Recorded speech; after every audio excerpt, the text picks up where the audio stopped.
officials call COVID-19 one of the big three, along with RSV and the flu. But vaccine supply is now dropping for COVID at certain locations due to the low demand, says Lane County Public Health.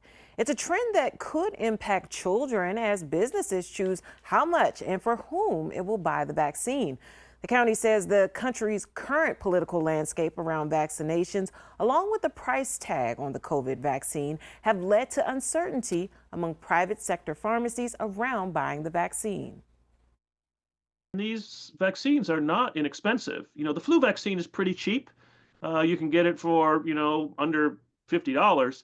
The COVID vaccine is quite expensive, 3, 4 times that. This is a system that takes a lot of work. And I think that the uncertainty has caused many practices to question how many of these vaccines they should buy this year. And that's how we're seeing it play out in terms of decreased access right now. And while the CDC recommends the vaccine for most adults 18 and older, Ludke says 75% of patients at the Lane County community clinics are Medicaid patients, which is controlled and funded in part by the state.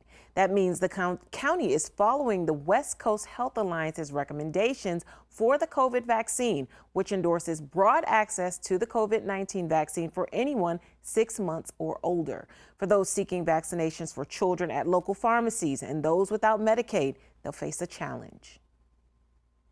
Some of those entities are making business decisions that, maybe we shouldn't buy so much this year. I'm worried that we're going to waste more of it and lose that money because there'll be less interest in vaccines this year because of the uncertainty and the misinformation and the disinformation that we're hearing. OHA tells us last month there was also a delay in federal distribution of this season's COVID-19 vaccine and other respiratory vaccines due to changes to the vaccine recommendations. Those recommendations for COVID-19 vaccines were finally signed by the acting CDC director last week. OHA said in a statement to our newsroom, this now allows states to begin receiving doses from the vaccines for the children program. The statement said Oregon Health Authority is working with Lane County Public Health to make sure the county has enough of both vaccines to vaccinate residents who want them. If vaccine uptake trends in past seasons continue, we expect to have enough respiratory virus vaccines in Oregon to meet demand.